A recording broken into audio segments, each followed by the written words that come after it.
Hi everyone, and welcome to one more podcast episode with Ultrax in Football Talks. My name is Marko Matushinsky. I will be your host today, as usual. And today with us we have Vito Tadić.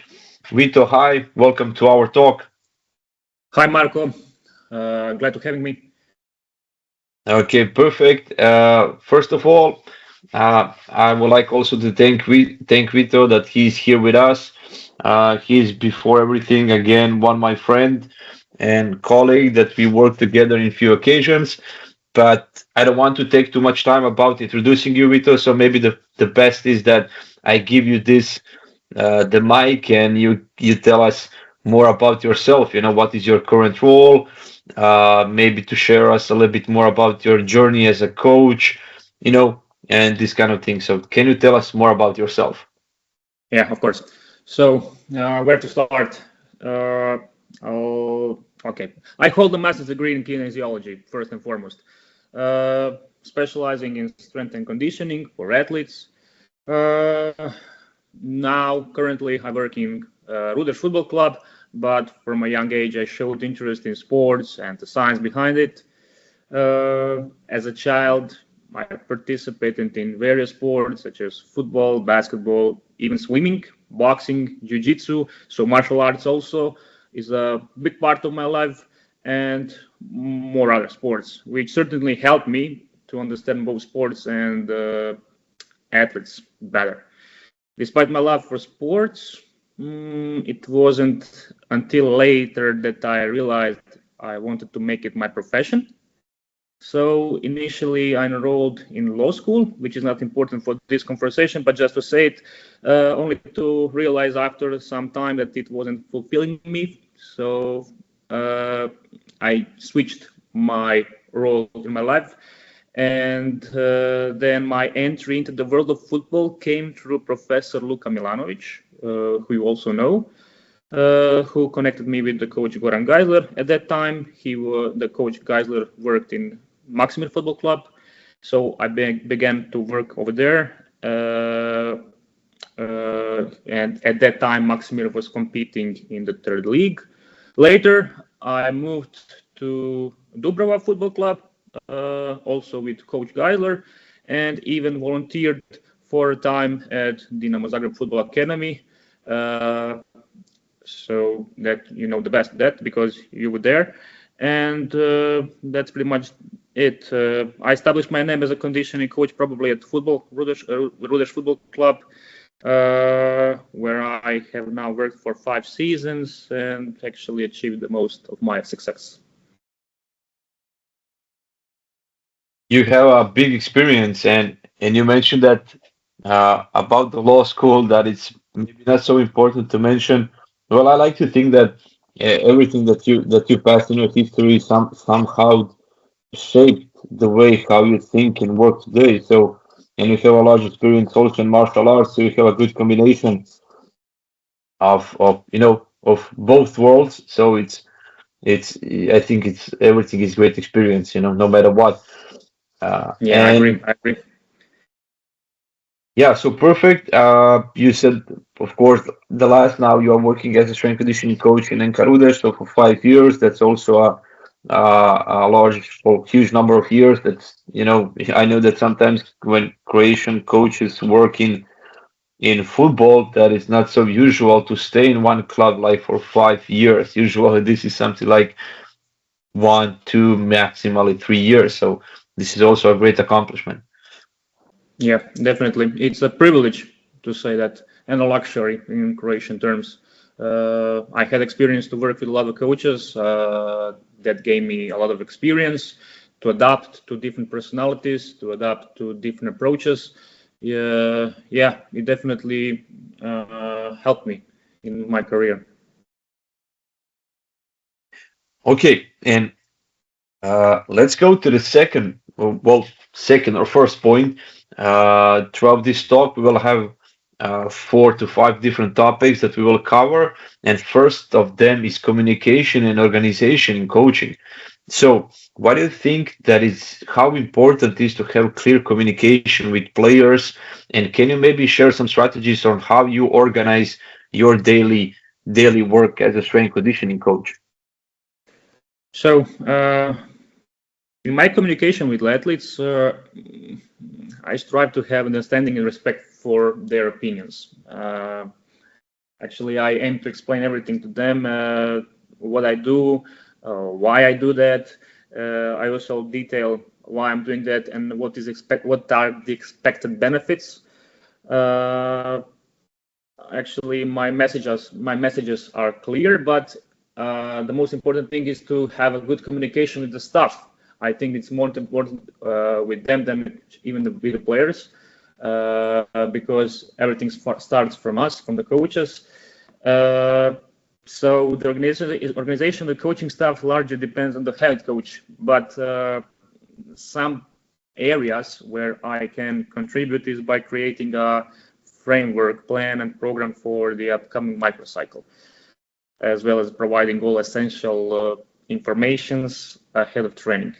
To be more precise, at the end of the week, I send a proposal for the following microcycle, and before training, I share reports of the players' conditions while also offering suggestions on whether any adjustments should be made to be planned training. Usually after the training, I encourage discussions about the following session and whether any changes are needed for the future. And actually, that's pretty much it. How my day looks. Actually, I wake up early in the morning because I am used to it. Then I send a wellness questionnaire to my players. I do some. I write down some notes from the yesterday sessions that I need to report to the head coach. After that, I collect all the data, GPS data, wellness questionnaire data, and also RP data, and write down some kind of report to the head coach to see what kind of intervention into the training session we need to do. After that, we actually just communicate about the organization of the training that we have already planned and do to the field and do the training. After the training, as I said before, we analyze, we discuss about the training session and make a new plan for the another day. So you organize yourself pretty well. Yeah, I think that I'm good in that. It's a part of my character. The thing that we mentioned at the beginning of the podcast about my law school, which I said it's not so important, maybe that part influenced Yeah, me. So yeah, I'm trying to be organized as much as possible. Maybe my OCD helps in that also, but I'm that kind of yeah, person, and I think that it helps to head coaches. Head coach usually has a lot of in mind, a lot of in mind about the tactical aspects of the training session, about the other stuff, also about the team, about the players, and I think that my organization helps them to make a better training. To let's say, I don't want them to think so much about the training sessions, organization of the training session when they need to think about tactics, players, and how to perform. Yeah. yeah, and how to perform. Yeah, but I will definitely agree that this segment is pretty important for us, especially coaches who are working in Croatia and in our surrounding, because you are by yourself there. Am I right? Like one strength conditioning coach. Yeah, I'm only one over there. Yeah, I mean, I have a good colleagues. Assistant coaches are, in most cases, very helpful, and we work as a team. Even during the testing day, which is not their primarily role, they help me. So actually, I'm trying to educate them at the same time, so they can help me in some aspects of the training session. And also I work as an assistant coach in Rudeš, so it's a mixture of everything. Actually, you work as a strength and conditioning coach, you work as an assistant coach, sometimes you work as an analyst. It's everything, Yeah. but it's a good experience. Actually, uh, you work in football, so you need to know everything. I think that's also a benefit, as you mentioned, because It gives you an opportunity to learn more about coach's philosophy, the way how the players thinking, sorry, and you understand the demand. So it's easy also for you, easier to plan interventions and training sessions. Yeah, definitely, definitely. Uh, Actually, the more I know, the more experience I gained. It's easy for me to adapt to different approaches, as I said earlier, and that comes with the experience in working in different parts of our job. So yeah, I'm not on the strength and conditioning coach anymore. Especially when some people go, you sometimes left with only head coach and a goalkeeper coach. So then your role in the team changes, and you suddenly become a assistant coach, and you need to adapt. Yeah. Okay, I think that we covered more than enough this topic of communication in organization. Now let's talk about preseason. Sorry, Okay. I get some cough, so I'm coughing when I speak too much. So I will leave you to speak the most of the time. But when we are at the preseason testing, uh, so what is your approach to preseason testing? You know, which metrics do you prioritize? You know, to assess this kind of readiness, or why do you use it? How often do you use it? You know, can you tell us more? What is your philosophy about testing? Yeah, of course. So in the preseason, I regularly conduct testing that includes assessing movement quality, such as functional movement screen test, measuring height and body weight, and evaluating subcutaneous fat. The tests also involve jump assessments like squat jump, counter movement jump, drop jump, and long jump, and as well as speed tests such as sprints at 5 meters, 10 meters, 20 meters, 30 meters, and 40 meters. I also do agility tests such as pro agility shuttle, and also for endurance, actually for aerobic endurance, 30-15 intermittent fitness tests. So functional movement screen tests, I use it to develop corrective programs and to adjust strength exercises in a resistance training as needed for some players. Also, it's a screen, so I can send that result to the physiotherapist in our club, who can check if it's needed and do some more assessments if it's needed for that player. So for measuring and tracking subcutaneous fat, it helps me to assess the athlete's conditioning sometimes and preparedness, but it's not the most important metric. But I use it. The difference between the squat jump and counter movement jump, it's also something that I always like to measure, actually, to have, because it allows me to tailor the athlete's individualized program towards plyometrics or strength training. I also do the drop jump to evaluate the athlete's reactive strength, and I do incorporate long jump because it can be easily retested during the trainings with just a measuring tape, and I can also do some kind of explosive training with just a measuring tape, and it usually can be it can be fun, because if you put a few measuring tapes on the ground and you divide them in some groups, they can compete who will make a better long jump.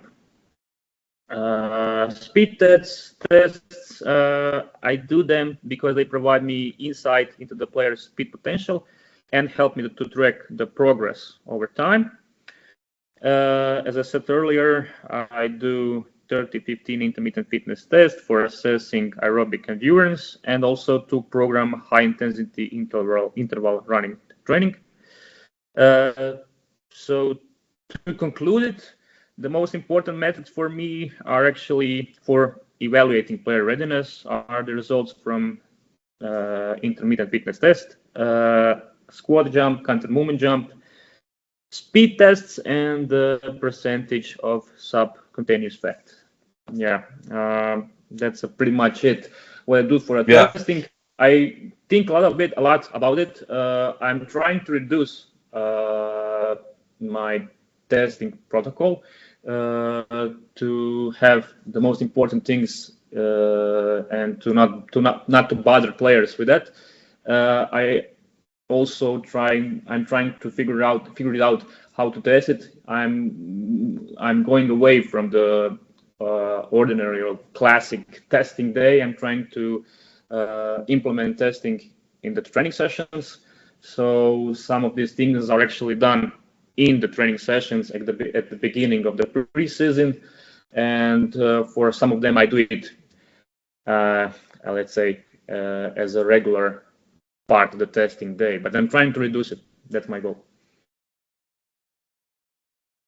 Yeah, it sounds like a pretty comprehensive and complex testing battery, but I also use similar, and you need to have the idea of what is happening with your team. So we need to test them in different segments. And my next question about this testing is how often do you do it? You know, during the season, preseason, and how do you, let's say, can you give us one example how you use this data in programming strength sessions or endurance sessions or something like that? Okay, so I do it at the beginning of the preseason, and I also do it during the season, in season. But in the preseason, I do it usually, as I said before, on a testing day, so all at once. Later, in season, I do it occasionally in training sessions, or sometimes I even do it as a part of the monitoring, so before the training sessions. For example, if you do squat jumps or counter movement jumps, you can also do it as a part of the monitoring, tools, and do it before the training sessions. And it can provide some information about fatigue, but it also can make a good evaluation of your program that you have done in the preseason. So let's talk about testing also. I need to mention that usually head coaches, football coaches think that some testing, actually, that big number of tests are not so important for them for their work or to develop the game. Actually, that's the true. But you don't need tests to develop the game, to develop football parts of the training. But it helps me as a strength and conditioning coach a lot, because I program my training sessions, my part of the job in the club, and makes my job actually easier and better. You asked me about some examples of the programming. So, for example, when I do intermittent fitness test, I actually get the results, and I divide players into the groups. So not everybody are running the same distance. They are divided in the groups. So actually we are getting closer to the individual kind of training session for them, and actually it's more beneficial for them, because you let's say you don't go too hard on them, but you give them a right amount of stress to get a positive adaptation, actually, to say it like that. But that's a great example of good practice, you know, to use some objective parameter to know what is happening with your athletes. And I think that we need to do this also because of them, but because of yourself. Because you want to have the best possible scenarios in programming and the best possible reactions.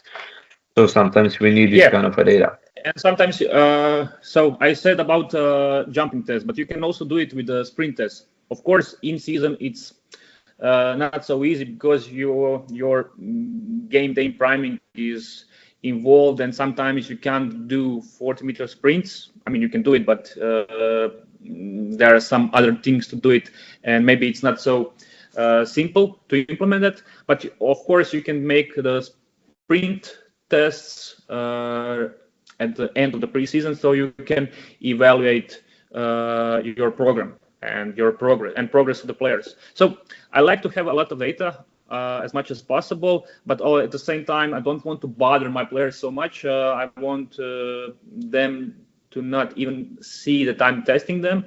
And with that data, I usually provide it to the coaches, and I make some kind of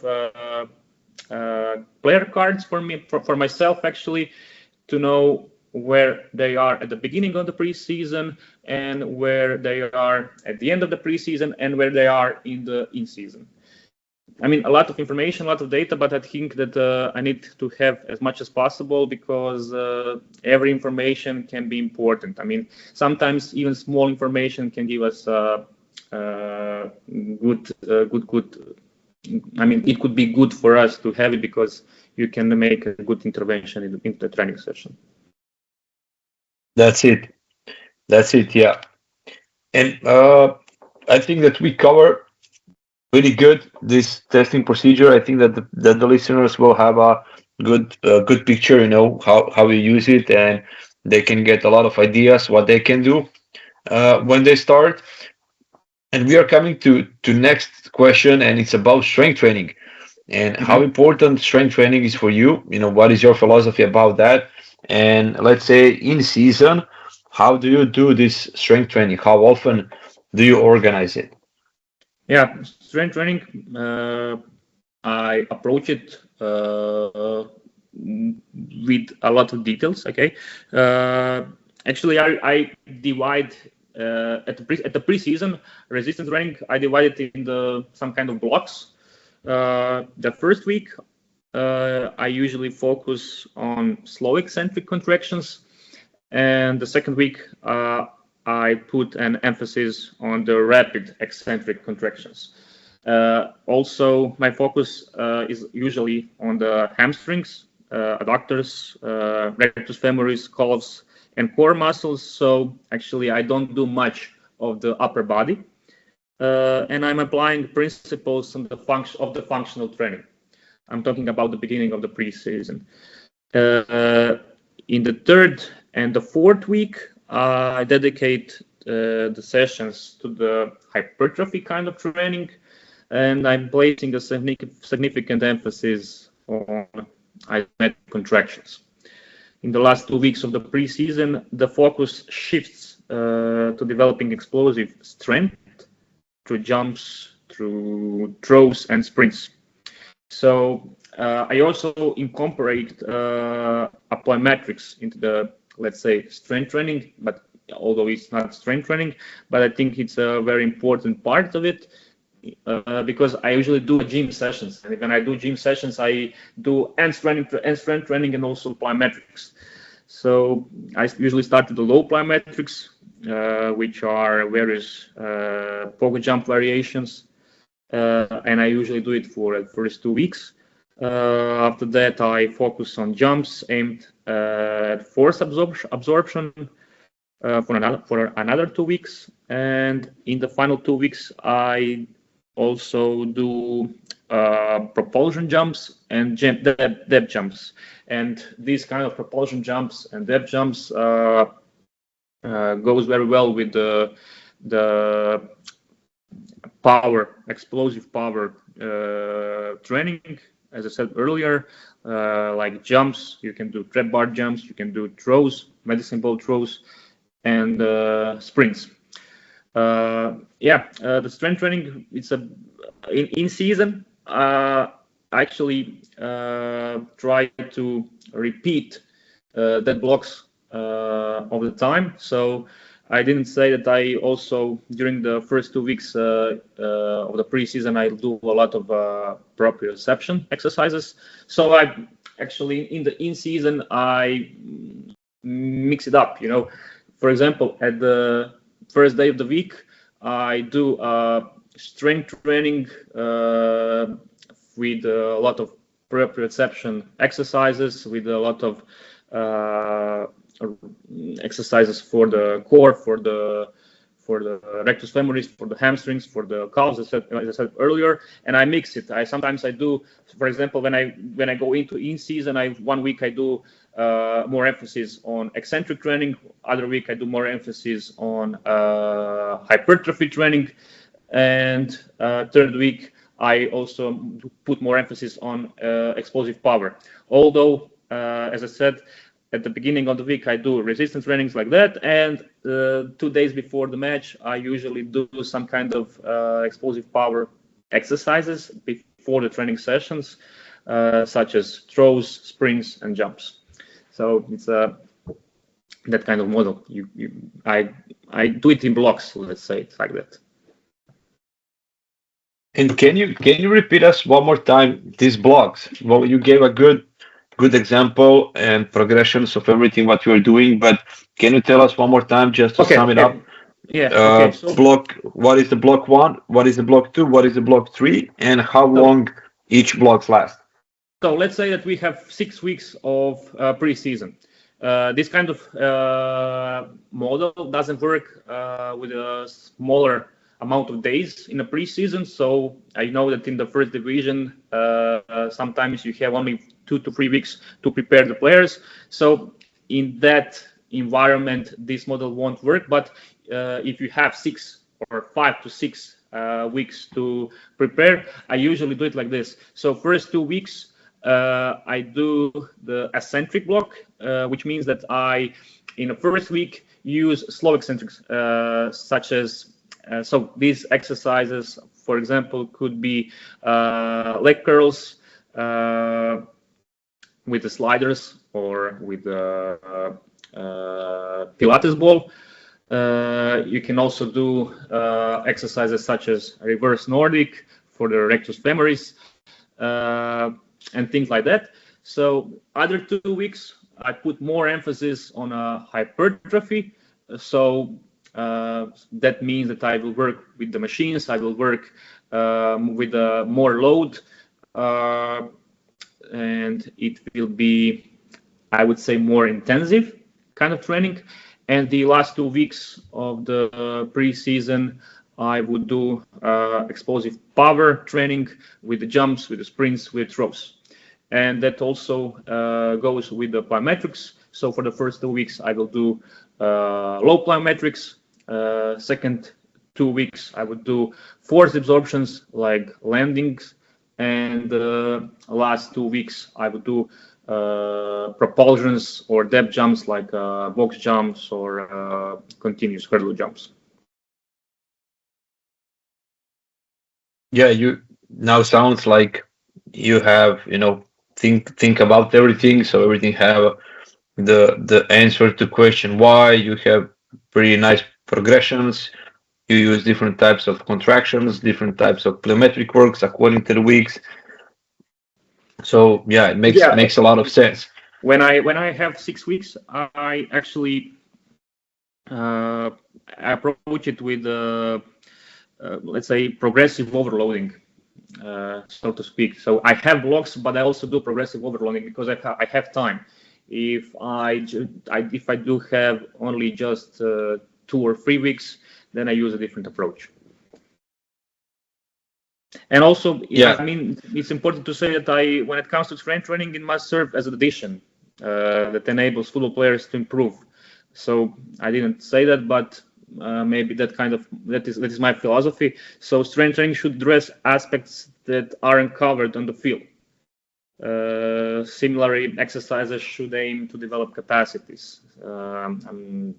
Therefore, I focus on low complexity exercises that I know players can perform successfully, and I don't want to waste time teaching new patterns or motor skills. So if an exercise is too complex for an athlete, it won't help them develop their capacities. So that is also, so the exercise selection is pretty important to me, and I approach it that way. So I mentioned leg curls. That is, for example, that is a good example what I mean. So, for example, I know that a lot of players won't do deadlift properly.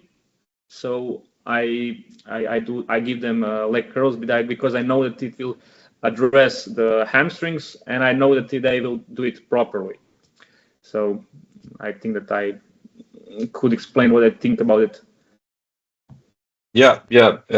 I will just repeat the thing you said, that you connect your strength training with the demands of football and actions for football, and I think that this is something that is uh, pretty important, because we sometimes forget what is happening in the game. We just select the exercise based on some maybe different criteria, but this should be the direction. And at the beginning of the conversation, you mentioned a lot about monitoring methods that you use.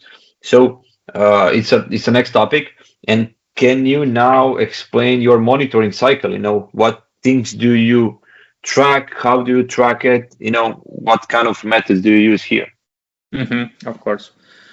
So to start, actually, the monitoring athlete load is, I think, one of the most important responsibilities in my job, and I place a great emphasis on it. I use various tools, including the wellness questionnaire, rate of perceived exhaustion, acute chronic workload ratio, GPS parameters, landing error scoring system, which I also do it in the testing day. I didn't mention that. And based on all these metrics, I compile my daily report. I'm trying to cover all relevant parameters and provide a comprehensive assessment, trying to give suggestion to the head coach regarding the type of the training to conduct, whether any players should be rested, and other considerations. So yeah, I use a lot. So I tried every possible on the budget monitoring tool. So I use a lot RP and wellness, because I think that it is very important. It is, I believe that RP is an excellent tool for monitoring load, that is both free and easy to implement. Personally, it has often helped me predict which players might be more fatigued, while some coaches actually, sometimes I struggled with RP at the beginning of my career in the smaller clubs, because coaches also usually point out that RP is subjective, but I think that this is a great strength for RP and not such a bad thing, because it provides insight into how the athlete truly feels. So yeah, that's the reason why I use RP. I also use the GPS system. It helps me to actually to focus specifically on to focus specifically on total distance, high speed running, and sprints. And I do record these parameters daily for each player and monitor the percentage differences between training sessions and microcycles, because this helps me to prevent extreme increases or decreases in training load. And I consider an increase or decrease load of more than 10% to be negative. Yeah.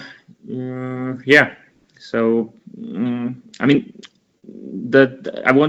just wanted to say that RP tells us whether the athlete is handling this kind of load that we give them easily, or he's struggling. The GPS system you can see the external load, but RP tells you whether this load is easy for your player or too hard. Yeah, you have the whole package.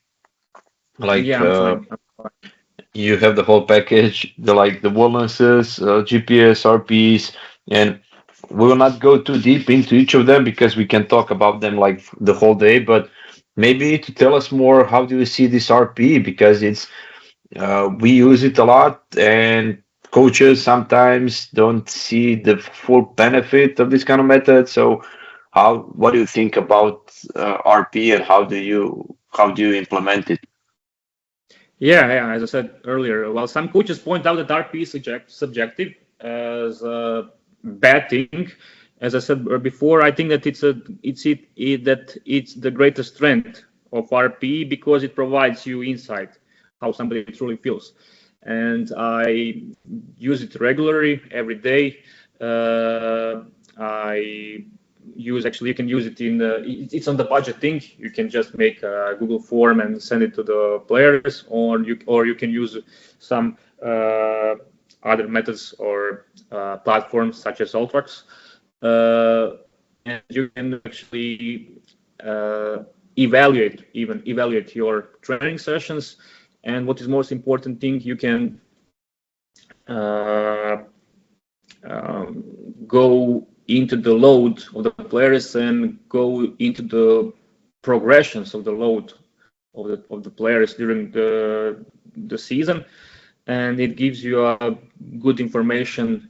Should you reduce training intensity and volume, or you should put more volume or more intensity into the training sessions. So to conclude, I think that RP is a great tool. It can help you in a lot of ways. It's on the budget. It's easy to implement.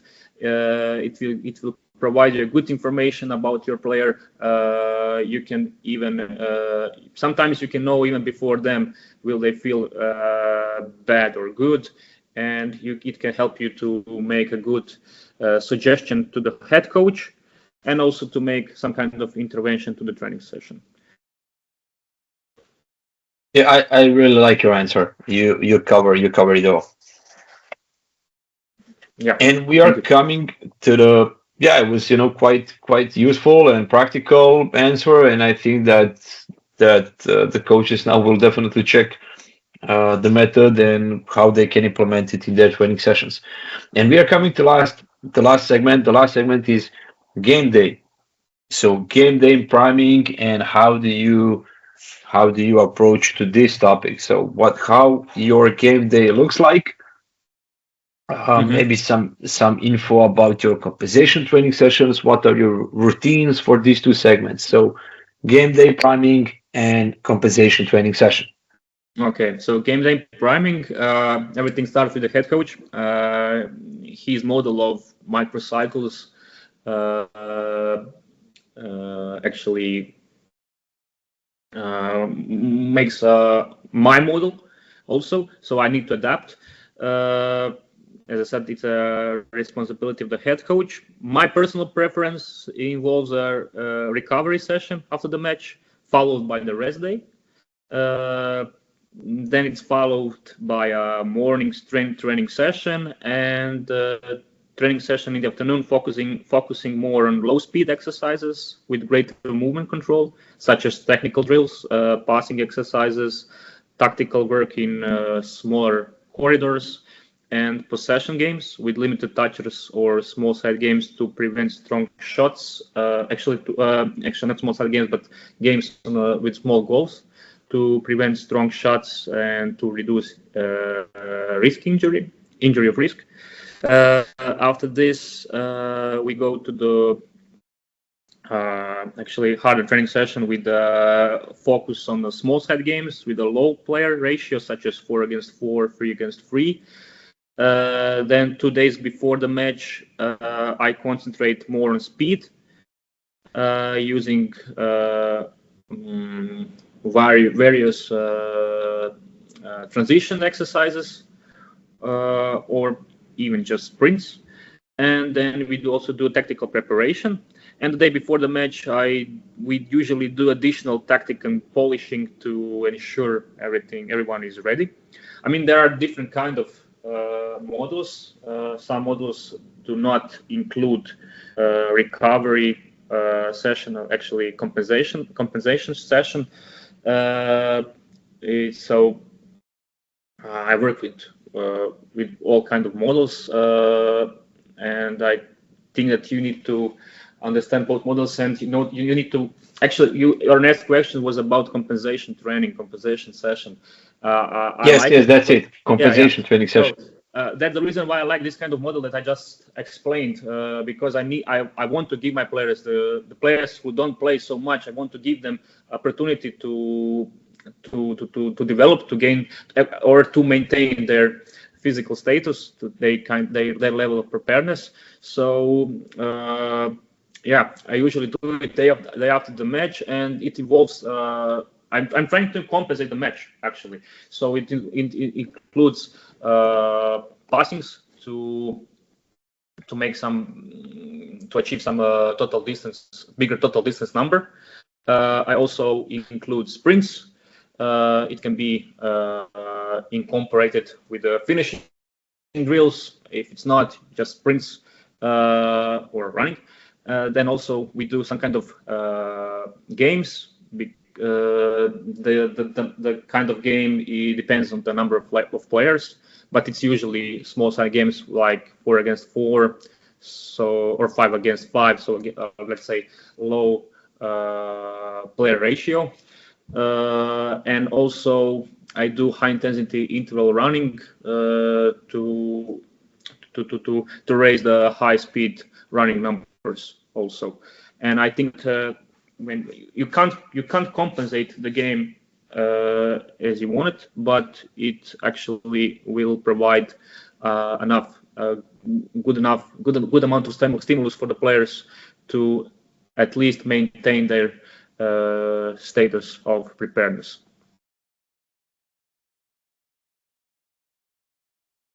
You definitely cover again. You definitely cover again everything, especially in the aspect of compensation training sessions. So you try to cover everything that is happening in a game with your players who play less minutes. Yeah, I mean, there are different kind of models. I'm still looking for the best kind of compensation option when we do have off day after the match day. Usually the coaches divide players into the groups the second day after the off day.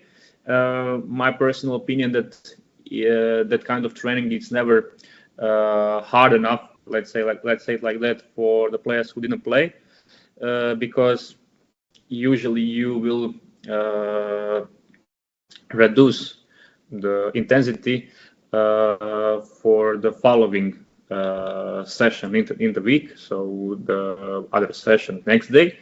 So yeah, but also my experience is that this kind of model also provides good results. So and there is also a cultural thing. I think in Croatia, our coaches, our players have a habit to do these kind of microcycles with the day after the match, and maybe that psychological aspect is also important for the players, because I recognize that they like to have the day off after the match.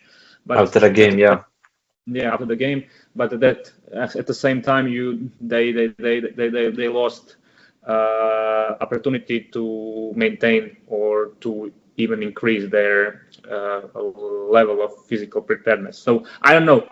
I'm still looking for the best option when it comes to the model without the compensation, without the training after the match. after the game. Yeah, after the game. Yeah.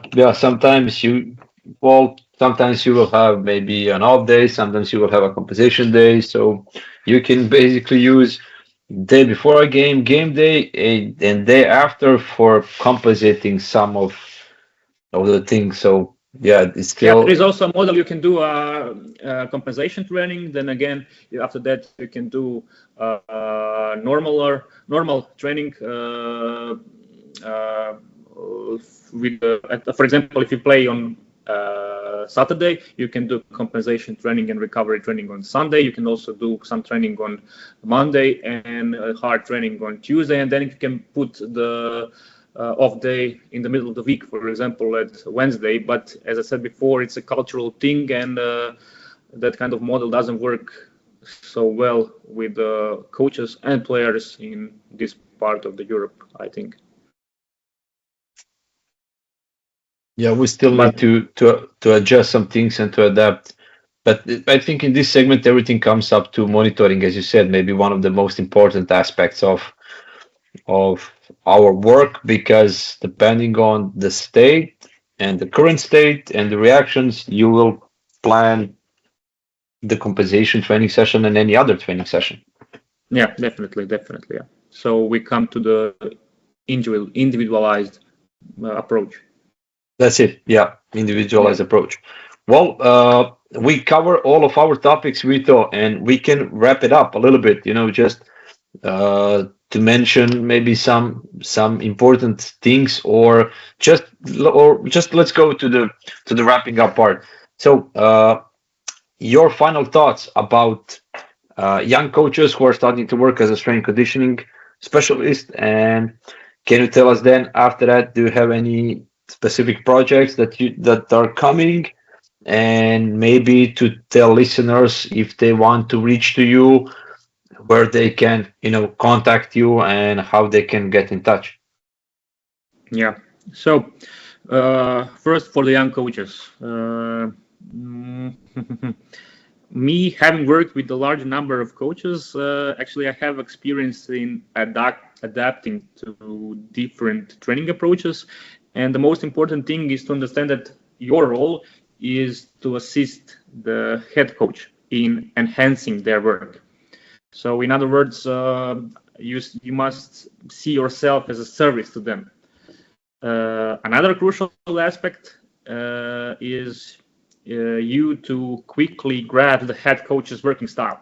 I mean, it comes with experience, but you can do this through conversations and also observation. So usually when you have some experience, you will easily recognize the patterns in coaches' methods and coaching style, which will make it easier for you to adapt. But just be calm and actually try to learn on your job. Lastly, it's important to gradually introduce the coach with the ideas and methods that you believe are valuable for implementation in training. This doesn't have to mean that it takes much time, like a few months. You can do it in a few weeks, but you shouldn't rush anything because it becomes overwhelming for the coaches. I think that this is the most important thing. Your character must be also calm. You need to be, as I said before, a service to the head coaches. You are here to help the players and to help the head coach. To head coach, it's not other way around. So yeah, that's pretty much it. When it comes to my next projects, I don't know. We'll see. I can't talk about anything right now, but in a few weeks maybe it will be clear.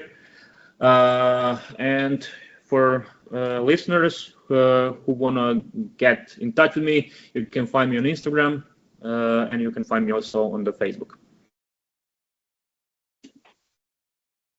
Perfect, Vito. Thank you so much. I wish you all the best in your future projects, and thank you for your time.